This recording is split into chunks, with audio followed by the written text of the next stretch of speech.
Richard Albon, Assistant Director of Public Safety Strategy in the Governor's Office of Crime Prevention and Policy. Jeff Beeson, the Executive Director of Washington, Baltimore High Intensity Drug Trafficking Area, also known as HIDTA.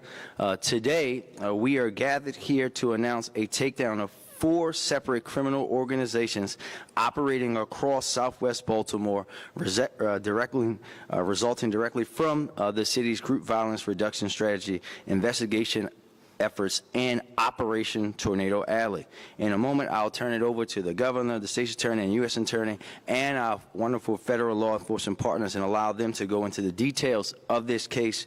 But first, I want to take a moment to thank them and their teams for their work and speak about the importance of the continued work of GVRS.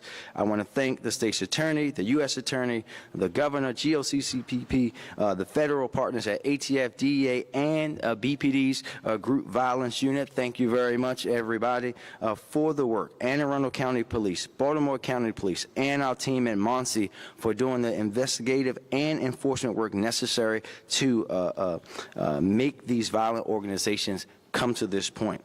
All of the partners you see before you represent the level of intense and close collaboration required to remove violent social networks involving over 30 individuals responsible for drug trafficking, possessing illegal firearms, and driving violence in our communities off of the streets. This is what GVRS's accountability component looks like, working together, sharing intelligence, embedding prosecutors into law enforcement investigation, and leveraging our collective resources to hold those who violate the strategy's mandate to put down the guns and make decisions to perpetuate harm and violence in our communities accountable. Both the enforcement and the intervention components are equally important. We want Baltimoreans to remain safe, alive, and free. And at every available opportunity, we provide pathways for those at the highest risk of being involved in violence to step away from the life. But again, we will not tolerate violence or behaviors that lend themselves to future violence like drug trafficking and carrying illegal guns. And through GVRS in this strategy, we will hold those individuals in that activity accountable in every way. Together, we are sending and sharing a unified message that if you make the choice to engage in these activities associated with crime and violence, there will be swift and certain consequences for your actions. This collaboration is a huge part of why we've been able to drive down violence in Baltimore. As of this morning, as you know, homicides are down 23% and non-fatal shootings are down 34% this calendar year. That is on top of last year's historic 20% reduction in homicides. We're doubling down on the approaches which have clearly been proven to work. That's why you see representatives from every level of government involved in this work represented here today. I again want to thank all of our partners who have joined us here today, as well as our community-based organizations who are critical in the work to intervene with those at risk and being involved in violence, for their shared commitment to making Baltimore a safer place. Through GVRS and beyond, we are demonstrating what effective coordination looks like around public safety. We are seeing the fruits of our labor, but there is so much more work that remains to do, and we must recommit ourselves to continuing this progress in this way of true partnership through 2025 and beyond. And I'd also like to take a moment to thank all of our detectives, everyone who's on the front line doing this work every day. We are up here doing the speaking, but you do the work. So thank you all for what you do for Baltimore each and every day. And thank you. And with that, I will turn it over to Governor Moore.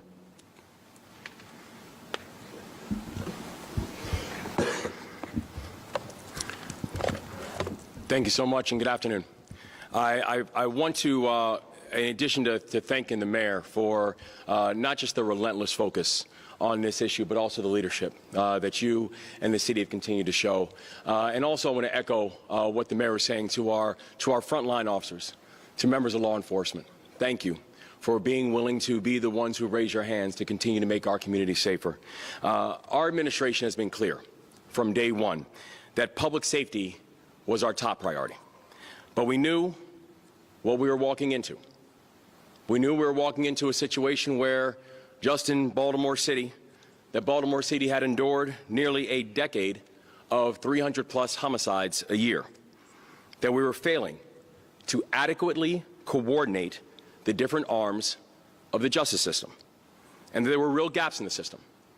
Gaps like, for example, in the Maryland Coordination and Analysis Center, the governor's main tool that you have for intelligence, not just collection but also sharing, that all jurisdictions were involved in MCAC, with the exception of Baltimore City. So in our first year, we decided to roll out an all-of-the-above approach to public safety. And we said we were not going to pick and choose which jurisdictions in local and state and federal levels were going to have a seat at the table, and we weren't going to settle for a status quo. And we would actively work with all of our partners and stakeholders to improve communication and also improve coordination. And we said that we provide the members of law enforcement with the resources that they need in order to get the job done and also to stay safe. And so we delivered record funding support for local law enforcement. We delivered record funding support for the Maryland Coordination and Analysis Center.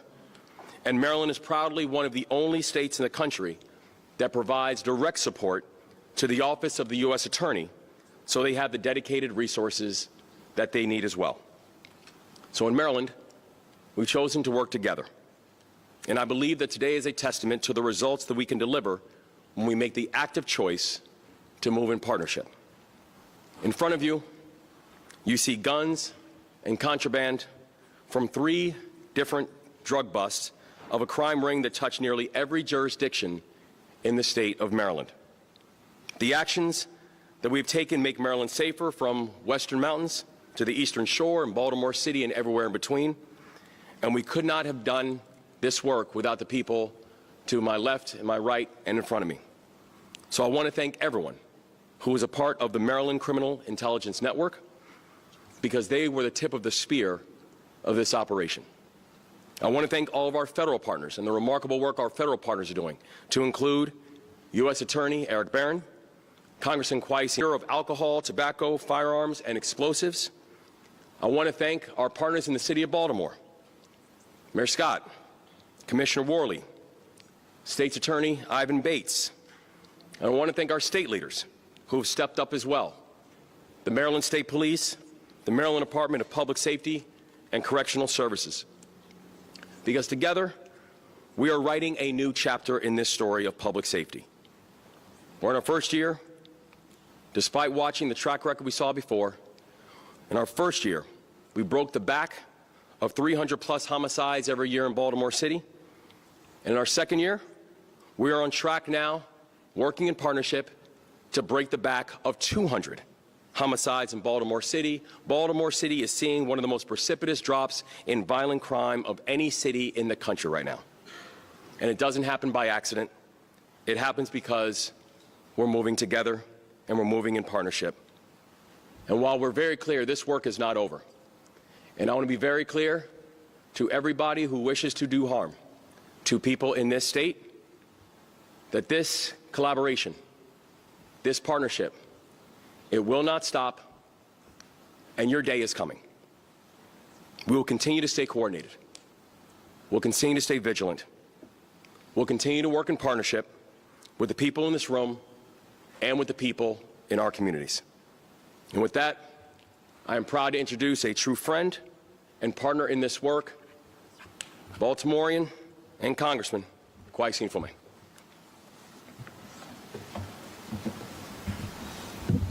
Thank you very much. I am just happy to be able to stand here this morning with all of these people, not the least of which is the mayor of the city, who has done a yeoman's job at fighting crime wherever it exists, and who has repeatedly, over and over again, suggested and in fact demanded that people believe that crime can in fact and will be reduced. So, Mayor Scott, thank you for that. Thank you for the work with all of your agencies and every aspect of city government. Governor Moore said something a moment ago that should not be lost, and that is that anybody out there being a part of violent gang activity, where there's guns or drugs or anything else, will have no safe haven. And the governor, since he's been in office, has been consistent in that regard. And when he and both the mayor talk about the nameless and faceless, as we know, those are the people on the street, the detectives that work hard, the people who work here in this headquarters, and the others that don't get any sort of recognition at all, but in the aggregate have all worked together to get us to this point. I would be remiss if I did not mention the work of our state's attorney, Ivan Bates. Consistent, day after day, week after week, against great odds, working in tandem with so many around this room to get us to where we are. Ivan, it's been a great job. You please keep up the good work. And I can tell you on behalf of families all over Baltimore, they appreciate the consistency in your example. And part of that consistency has been his dedication, willingness, and commitment to work with our U.S. Attorney Erek Barron, who has singularly fought over and over again at levels of government that we don't see and we don't know, to make sure that efforts like this take place, to make sure that they're coordinated, to make sure that the Office of the U.S. Attorney is doing everything it can to get us to where we ought to be. Those things are important to say today, just because this is the record and we want to be on the record. And being on the record, thank you, Mr. Forget, for the work at DEA. Thank you, Ms. Cosby, for the work at ATF. Thank you to our friends at the FBI and all of those on the street. One final thing I just want to emphasize here. Families have been devastated by this level of organized crime. The organizations that are being taken down today, if left unchecked, would have engaged in more murders and more drugs and more disarray in this city. We can't stress enough to the families who are not here, who've buried loved ones. You've had to sit at a table where someone no longer sits in your family again. You had a son or a daughter in the wrong place at the wrong time. We feel your hurt, we feel your pain. And as it gets closer and closer to the holidays, understand that efforts like this are to prevent other families from having to suffer through the tragedy that you've suffered, endured so long. So I just cannot say enough about how great it is to make sure that our federal partners, all of us on the congressional level, and we work as a team both on the House and Senate side, continue to fight for funding for federal agencies to be able to be a part of something like this. And so allow me to bring forward our state's attorney, who has been singularly unique in his desire to make sure that every day and in every way things like this take place, and that all you see before us are the things that could have been on the streets of Baltimore. And the money that was received and the fentanyl and all the other drugs are drugs that will not get to young people. So please welcome our state's attorney, the quarterback, Ivan Bates. Thank you. Thank you, Congressman Afumi, for that kind introduction and your continued support, not only through your office, but through your significant service in Congress to all of us in Baltimore. Dismantling 4 criminal organizations and holding 40 individuals accountable for alleged acts of criminal activity that perpetrated violence in our city would not be possible without every leader and organization that you see present today. I want to acknowledge and thank all of our partners for their outstanding work, but I want to especially talk about a couple of individuals. First, I want to start with 2 of my amazing prosecutors who are up here. First of us, the MIU Deputy Chief ASA Laura Ruppersberger, as well as ASA Megan Green. Without the hard work of these young ladies who worked hour after hour for the past 6, 7, 8 months, writing more warrants, looking at every single thing, that we would not be here. I also want to take the time to thank their chief, Sam Mildesberg, as well as my deputy, Tom Donnelly. But I really want to also take the opportunity to thank these young men sitting in front of me. These are officers you wouldn't see. The time period that they watched, listened to the wires for months, they looked, they gave up their time from their family. They sacrificed. Between the work of these officers and my team, as well as everybody else, including GVRs, everybody, this has been very successful. Now, I know I talked about on January 3rd to bring your toothbrush, so since you don't have it, I brought it for you today. So what I'm going to say is that we all together want to ensure that the 38 individuals that we've indicted know that their toothbrush will be waiting for them. This is an investigation that began as a local GVRS initiative and detectives seeking to identify suspects connected to violence. After collaborating with my prosecutors and the team, we were able to make sure that we needed to increase the surveillance. See, the detectives recognized that there was something more here that they could do, and we could take it to another level. During that, they realized, and the capacity that was needed to do this was something that we needed to make sure how we could do it and take this to another level. We first went over, and my team first went to the U.S. Attorney's Office and asked for that support. However, they weren't necessarily seeing it from that vantage point. And I understand. Our office, meaning the State Attorney's Office, didn't have the greatest track record doing this. We had not done this type of work in a while. That's when I went and talked to my good friend and colleague, U.S. Attorney Erek Barron. Mr. Barron and I sat down and we talked, and we walked over there physically to where these offices were. And we walked and talked to the federal partners one by one. I see Brian Crow standing there in front of us today. Brian Crow, the DAA, said, you know what, we believe the work that everybody will do. We've seen what GVRS will do. We've seen what the detectives will do, and we'll go ahead and support this. And they supported it. Over the course of the next 6 months, this investigation uncovered 4 separately operating criminal organizations whose primary enterprise was trafficking narcotics and also perpetrating violence. These various targets were watched under surveillance for 24 hours a day, 7 days a week. Normally, we might not get the larger individuals. We'd only get the corner boys. However, having this wire allowed us to look at other significant members of the organizations. We followed multiple targets, obtaining evidence to support wiretaps for every criminal enterprise that was identified, and we were able to connect how each of them was related to one another. We identified targets who planned to impact violence on a mass level. But as a result of proactive investigation, numerous violent incidents were prevented. For instance, these officers and the team, they prevented an armed robbery. There was also another incident where investigators learned of a turf war that was about to play out in the neighborhood streets. This would have been the same thing we were afraid of, seeing the same thing that happened in Brooklyn, happening here on the streets of Baltimore. These officers were able to step in and stop those individuals before this ever happened. So the residents and the citizens of Baltimore City didn't have to understand another incident of senseless violence.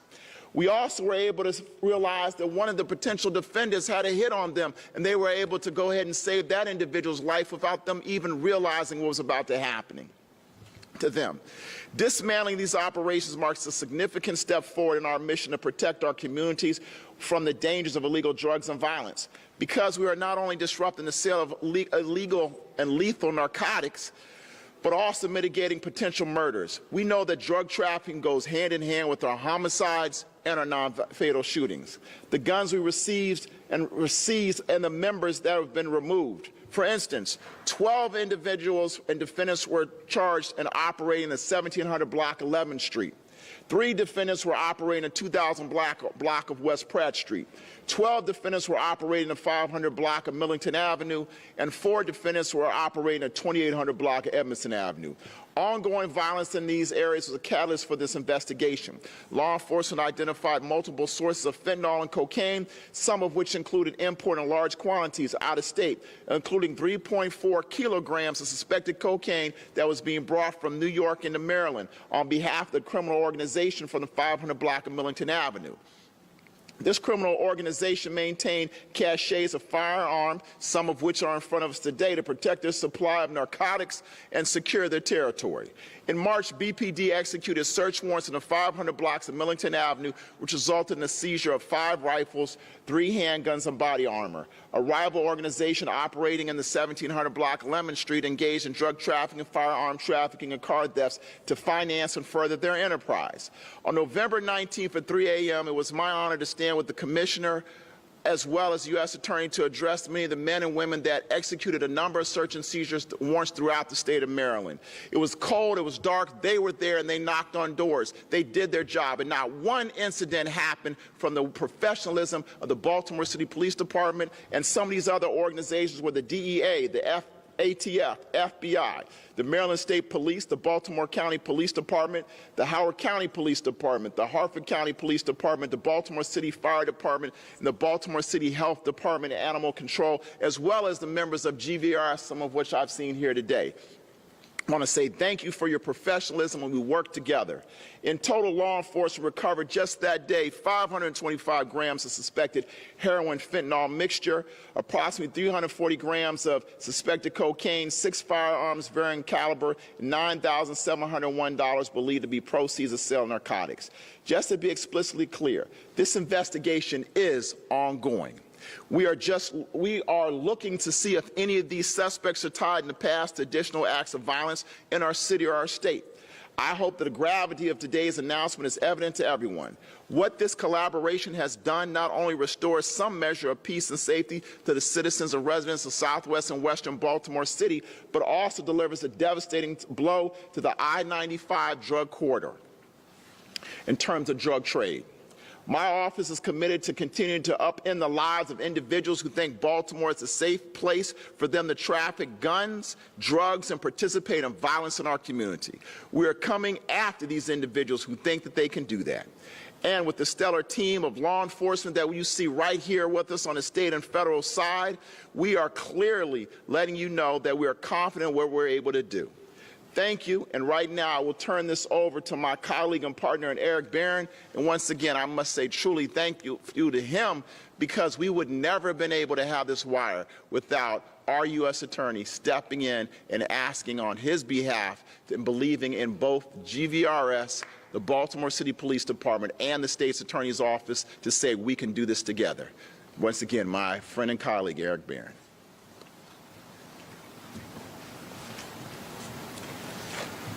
Good afternoon, and it is a good afternoon.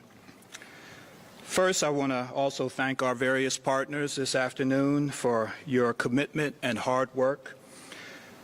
You know, the first time we had a show of force like this was back in August of 2022. We met at, Tillman School Community Park that afternoon, and the results since then speak for themselves. Again, my name is Erek Barron, and I am your United States Attorney.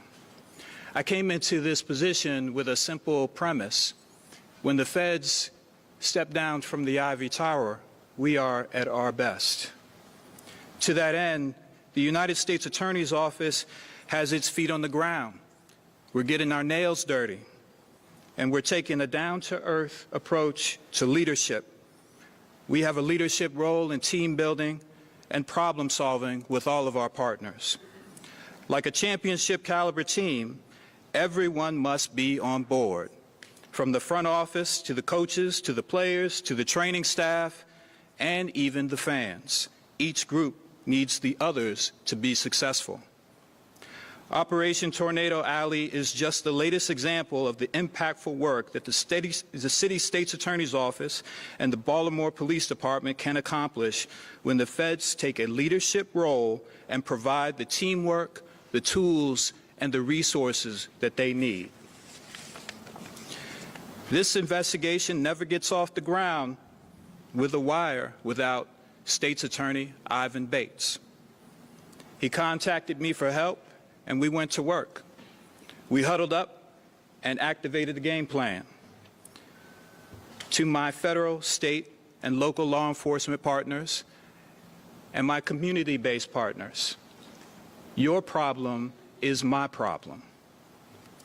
Many thanks to the Baltimore OCDF Strike Force, my colleagues at the Strike Force for their support, including the DEA, the ATF, and the FBI, all of whom provided valuable assistance.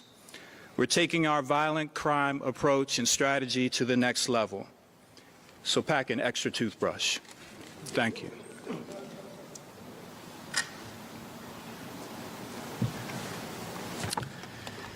Good afternoon. I'm Jared Forget from the Drug Enforcement Administration, and good afternoon. The threat to U.S. national security posed by illicit drugs extends beyond traditional challenges and directly impacts the safety and health of communities spanning the country, including neighborhoods here in the city of Baltimore. We are battling an unprecedented drug poisoning epidemic that has claimed thousands of American lives, and I'm talking about the fentanyl crisis. In fact, 2/3 of the reported drug poisoning fatalities are linked to synthetic drugs, such as methamphetamine and fentanyl, and are primarily manufactured by two drug trafficking organizations, the Sinaloa and Jalisco cartels in Mexico. To maximize profit, criminal networks use a multi-drug approach by lacing their products, like cocaine, meth, and heroin, with fentanyl, which is cheap to produce, lucrative for the criminal networks, and extremely dangerous for the American public.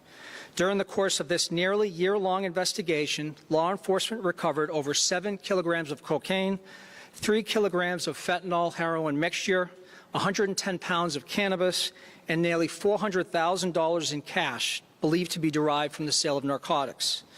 The individuals charged in this operation employed violence and intimidation as tactics to advance their drug trafficking activities across the city of Baltimore and beyond. Their actions not only endangered the lives of countless residents, but also contributed to destabilization of communities already grappling with numerous challenges. Echoing the words of my colleagues, collectively, we work tirelessly to safeguard the American public by carrying out daily investigations, such as Operation Tornado Alley. The efforts outlined today, encompassing data mining and analytics, tactical operations, and prosecutorial efforts, illustrate our collective commitment to systematically dismantling street gangs and their criminal networks that contribute to drug poisonings and violent crime in our communities. I'm privileged to work with an exceptional group of men and women devoted to keeping our communities safe. Together, we are sending a powerful and direct message to drug trafficking organizations, their leaders, and those who enable their illegal activities that we will not tolerate these actions, and we are committed to relentlessly pursuing justice against them. Now I'd like to pass the mic to ATF SAC Tony Crosby.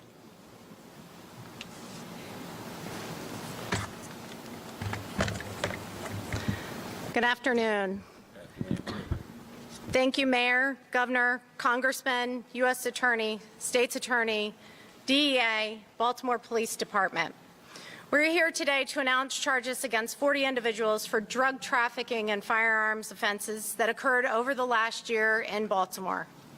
As you know, ATF is on the front line in the fight against violent crime, particularly firearms trafficking, illegal possession of firearms, and possession of machine gun conversion devices, known as switches, especially when such possession is in conjunction with drug trafficking.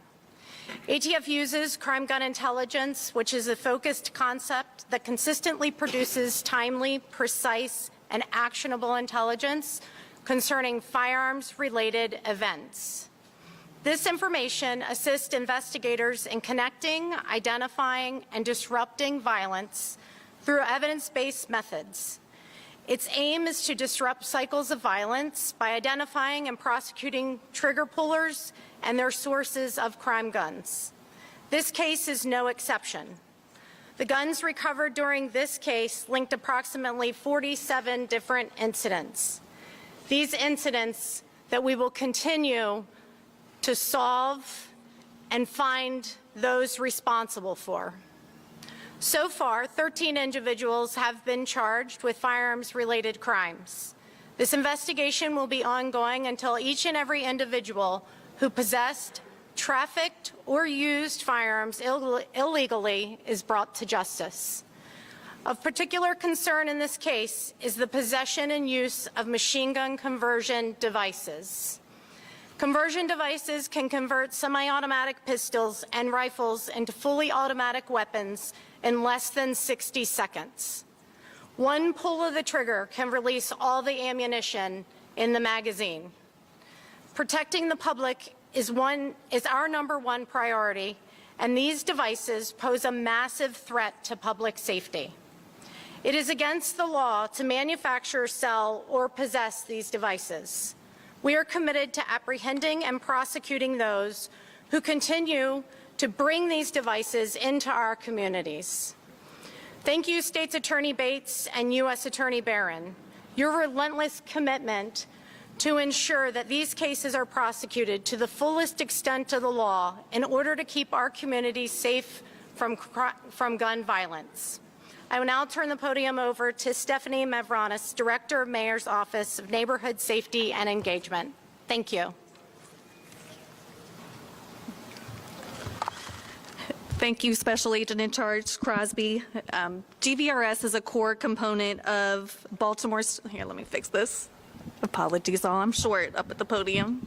I think this is falling over. Yeah, I got you. Okay. There you go. Thank you. GVRS is a core component of Baltimore's targeted violence intervention approach, one that focuses on accountability and strong partnerships with law enforcement, as you've heard here today. Monty plays a role in the group violence reduction strategy as a coordinator, participating in the weekly violence review, facilitating coordination meetings with our service providers, and helping manage the partnership that includes BPD, the state's attorney's office, and a whole host of community-based partners. We also serve as an interagency accountability partner, participating in the data tracking and accountability associated with the strategy.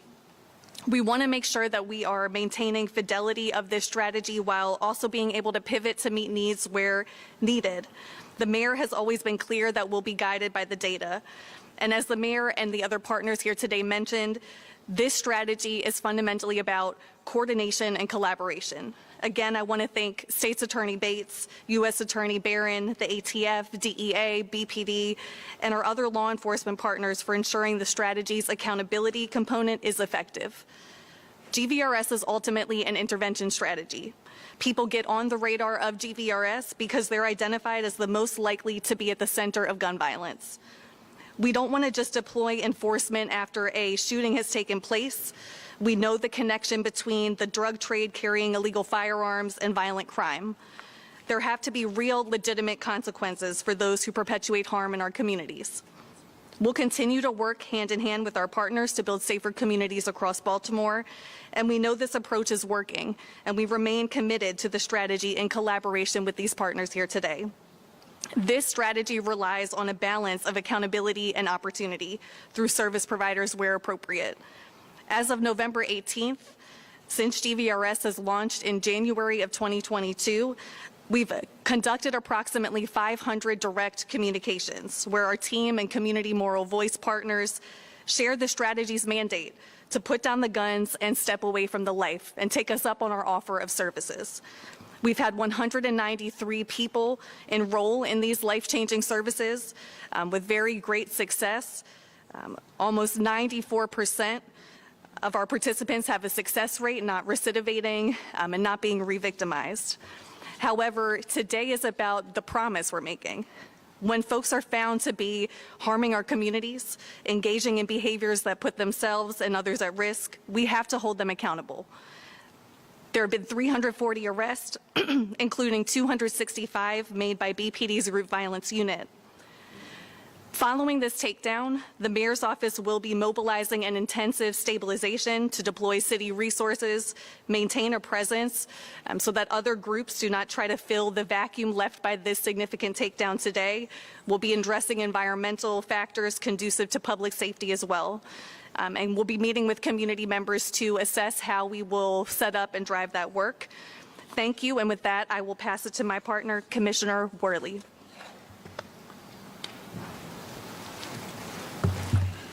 Good afternoon, everyone. Thank you, Stephanie. I just want to thank all of our federal, state, and local partners. Without them, we wouldn't be here with this magnitude of an investigation. But all investigations have a starting point, and that was with our group violence unit. They started this as an investigation into a violent gang that was wreaking havoc in the Tri-District area.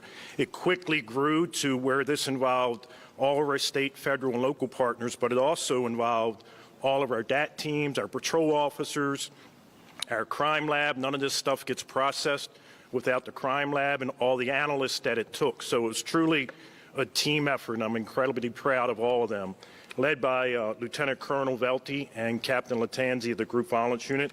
It's part of the Group Violence Reduction Strategy that is working to drive down violence in the city. The amount of guns and drugs that you've seen seized here is just from 4 groups, and there are multiples violating the law around the city. The individuals involved in this investigation range from the age of 16 to 61. They've been arrested more than 220 times, and 12 of them are repeat offenders.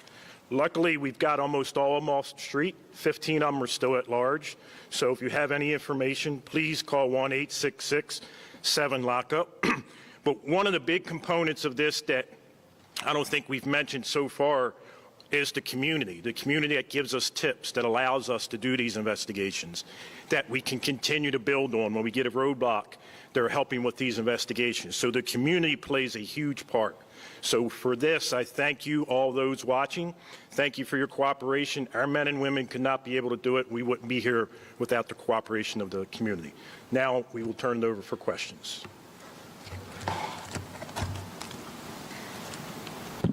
All right, we'll take questions over here. We're going to do 2 questions per outlet, only on-topic questions, no off-topic questions. So if you have a question in reference to this investigation, please come introduce yourself, your outlet, and you can come ask the question.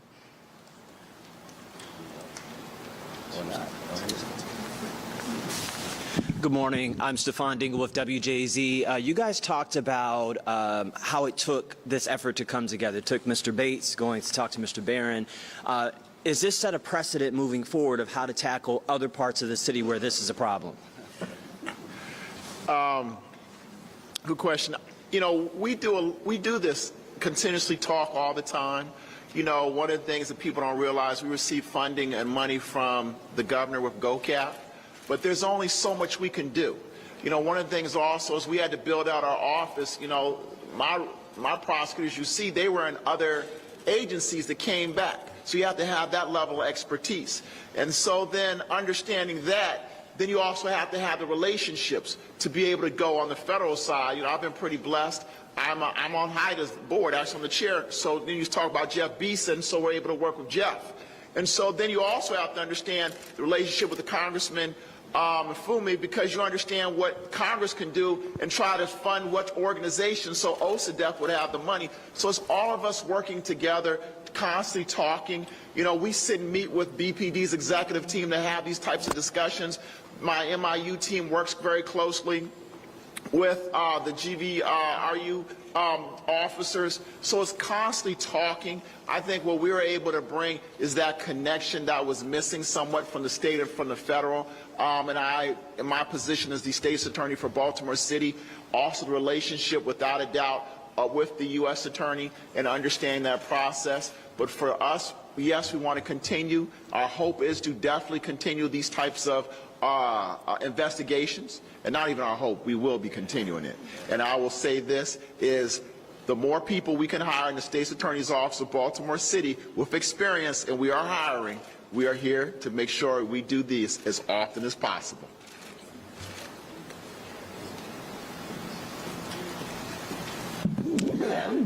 Mr. State's Attorney, Mackenzie Frost from Fox 45. Just so for clarity's sake, I know that this all stemmed from a GVRS investigation, but was all of this a GVRS takedown specifically? I wouldn't describe as, I would say it was a state and federal takedown, where you definitely had the state organizations, this, you know, state's attorney's office, as well as the Baltimore City Police Department, but you also have ATF, DEA, FBI. They're not part of GVRS. That's why I would say you have the state and federal takedown, but without a doubt, I think it's the hard work of the men and women, GVRS, as well as the officers that you see sitting here in front that did the initial groundwork, but it was a state and federal takedown on a larger scale than I think we've probably seen in I don't know how long in terms of Baltimore City. And then I have a question for the police commissioner, if I can. Does BPD have the resources working with GVRS to complete a takedown at this level? And without the wiretap, what would the investigation have led to? Obviously we don't. That's why we have all these other people here. With the way it started is our GVU unit were investigating one drug trafficking organization in a tri-district area. The more wires they got signed on from the state's attorney grew bigger and bigger, and they reached out for help from the federal government. They provided the overtime and some resources, but it was those officers all working together on the ground to build this, and it just kept getting bigger And that's what you see here. Not only the raids that we did last week at 4 in the morning, which we hit 15 houses at 4 in the morning, but all during the wire, they were picking things up that we had to take criminals off the street because they were going to do violence to someone else. So that's why I said they coordinated with our officers that are out in the street and patrol, our DAT teams, our detective units, all of them. We even had to call in our crime lab to analyze a gun one night overnight to see if we could get something to take someone else off the street. So it was truly a collaborative effort for everyone.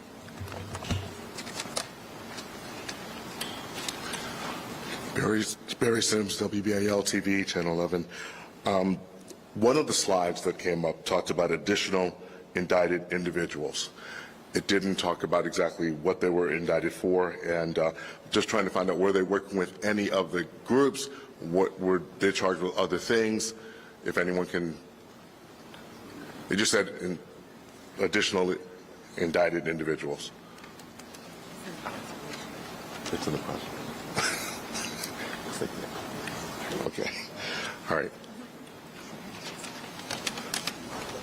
You know, we indicted a number of individuals for a number of things, anywhere from violent crimes to firearm to drugs to, you know, within the organization, gun possession, handgun, drug trafficking, and then drug possessions as well. Anywhere from smaller amounts to see some weight counts. And if I'm not mistaken, I think the U.S. Attorney's Office indicted 2 have been taken federally as well. And so, you know, what I also will say is we will keep going. Do not think that this is the end in terms of the potential charges in this case. We will continue to gather information, and the more information we gather, the more individuals will continue to be indicted with additional charges. And I guess for the commissioner, please. The 4 locations that were mentioned, Pratt Street, Lemon Street, Edmondson Avenue, and Millington Avenue, these were long-time or long-term areas where there had been a lot of violent crime and also drugs, correct? Yes, it used to be called the Tri-District area because it intersected the Southwest, the Southern, and the Western, but now the Southwest gets to take it all. So it's now just in the Southwest, one of the drug areas. And my question is, have you or the mayor had a chance to talk to any of the people who live in those areas since the takedown, and what are they saying now? We haven't had much of a chance because we didn't want to spoil what we were putting out here today. But there will be they will see a big impact because the hard part is over now. Now the harder part starts by keeping those areas drug-free, and that's where the group violence reduction strategy comes in, along with our federal, state, and local partners to offer all the services that are needed to those people who haven't been indicted and who haven't been affected by this, other than disrupt their neighborhood, now to give them their neighborhood back and keep it. And I just wanted to follow up on that. That was my next question. I believe Stephanie Mavronis talked about how the group plans to go in to keep these places where they are now in the celebration of this day. What does that look like in more tangible terms for residents who, as we know in the culture of no snitching and being quiet, how do we continue to incentivize them and also keep the criminals out of the way? Well, I think that, thank you for the question. I think that this isn't, first we say we're not celebrating. We're recognizing progress and understanding that we have a lot more work to do, Stefan. But when you think about a neighborhood like this, and you grew up here, so you experienced, I know where you grew up. When you come in historically, when one of these would happen, the first people to come after would be the people replacing them, the next drug organization, right? And what we all working together is to make sure that that doesn't happen. So getting everybody, and there's no cookie cutter, right? You're talking about going out, and Monsi and their team going out talking to individual residents, everyone in that neighborhood, that they can literally have talk to them and seeing what they need. For some people, it might need some job training. Someone might need to go back to school to get their GED. Someone might be suffering from substance abuse, and they might need services on that. Whatever they need is what we're going to try to provide to make sure that there's not a backflow or in the power vacuum. Thank you. Elizabeth Worthington from WMAR. This is probably for the state's attorney. Can you just give us a little bit more color for the wiretap process, how it worked, and all the hours and manpower that was involved with that? Well, there are about 155 separate warrants or motions or affidavits that were written. I think my prosecutors probably have carpal tunnel syndrome, as well as many of the officers. So what happens is the officers go ahead and they develop the probable cause. They were doing that over months. They make an arrest, and from there they do the groundwork, the hard work. You sit down with our prosecutors. Our prosecutors sit down and talk about who are the individuals, do we have the probable cause. In developing the probable cause, they also look and put things from a historical perspective, as well as what's going on within that community, but also looking at the day-to-day operations of that organization. Once we had that there, we then decided, and they pitched it to me to say, hey, we'd like to try to have a wire. At that moment in time, I sat down, I looked at everything. They went back and added a couple things here, a couple things there. Then we sat down, they applied to say, hey, we'd like to try to have a wire. Other individuals on the federal side first said no, because I think, and I already told you what my process is with that. However, the bigger thing was that eventually when they said no, we sat down and reached out to the U.S. Attorney Erek Barron. When I reached out to the U.S. Attorney Erek Barron, I sat down, gave him an email kind of detailing everything, and then we reached out, and him and I walked over together to where a number of these federal agencies are. We sat down, and he did the talking, I did the listening, and he talked to his federal partners. And talking to the federal partners, they believed this was something that we could do and we could happen. At that moment in time, we maneuvered, did what we needed to do. We filed our affidavit with the court. When you file the affidavit with the court, it is given to a judge. And what I would say is every month we have to sit down and speak with that judge to find out how the wiretap is going and are we making progress. That's to ensure that we just don't have a wiretapper listening to individuals' phone calls and doing nothing and there's no progress happening. And this happened on for the next 6 months. Didn't matter if people were on vacation, if they were getting married, on their honeymoons, 24 hours a day, 7 days a week, it happened. 6 separate lines. The amount of dedication, because it's not just the wire, they also have to look at all the text messages, all the phone calls, but the officers are also going to have boots on the ground to make sure their eyes are seeing is what's happening, what they're saying. But they're also finding out individuals, for instance, there's going to be a hit on an individual who you particularly think you're going to potentially arrest. So you got to find a reason to get that person off the streets to save their life, but to do it in a way that makes sense, and so without going on ahead and hurting the investigation. I cannot say enough about how impressed I have been with the officers sitting before us today, as well as my team. They did a phenomenal job, and the work collaboratively in the partnership. We never could have done this if we did not work together. Working together is the only reason you see the weapons. I think it was almost 65 weapons. 10, 12 kilos of different amounts, $300,000, almost $400,000 in cash. And so, you know, now for us, the prosecutors, the hard work begins. Our prosecutors all of a sudden went from having 0 cases because they were new hire to 38 brand new cases for trial. So, and they will continue to grow. And that's kind of how the wire came about, what happened, and what we have to do every single month. But once again, it was truly an honor, and I learned so much from this experience. Thank you. The 15 people who are still at large, is there any concern that they're now aware that you're looking for them? Oh, they knew the night that they kicked the doors in at 4 o'clock in the morning, they knew what was up. And so, you know, I think that's fine, but it's one of them. We have a whole army of us. And so the same way we collaboratively work together, we collaboratively will find them. And you know what? If their relatives want to go ahead and hold on to them, we can go ahead and charge them with obstruction of justice too, and they can come on and join the party as well. So that's not what we want to do. We'd rather have these individuals turn themselves in. You will be entitled to your day of court, but we will be prepared to hold you accountable. And if we need to charge you for additional charges because you want to go ahead and not listen and you think you want to do what you want to do, the day is over. We're going to hold you accountable. We want you to turn yourself in peacefully so we can go ahead and start the process. Welcome to do it now. Yes. Good afternoon. I'm Alex Mann with the Baltimore Sun. Mr. State's Attorney, you mentioned that there were some crimes of violence charged in this case. What were the crimes of violence charged in these cases?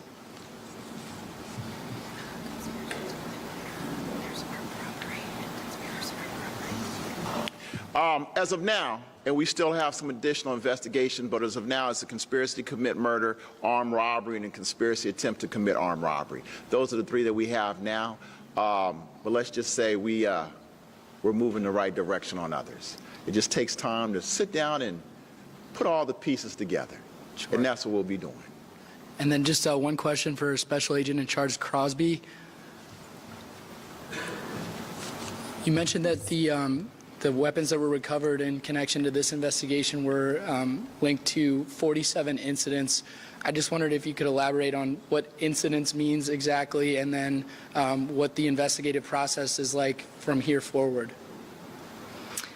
So I can't get into the specific incidents surrounding the 47. Again, as others have said here, those are incidents that we will be looking into. Those are actually have been linked through the NIBIN system, or the National Integrated Ballistic Information Network system, which we have previously spoken about.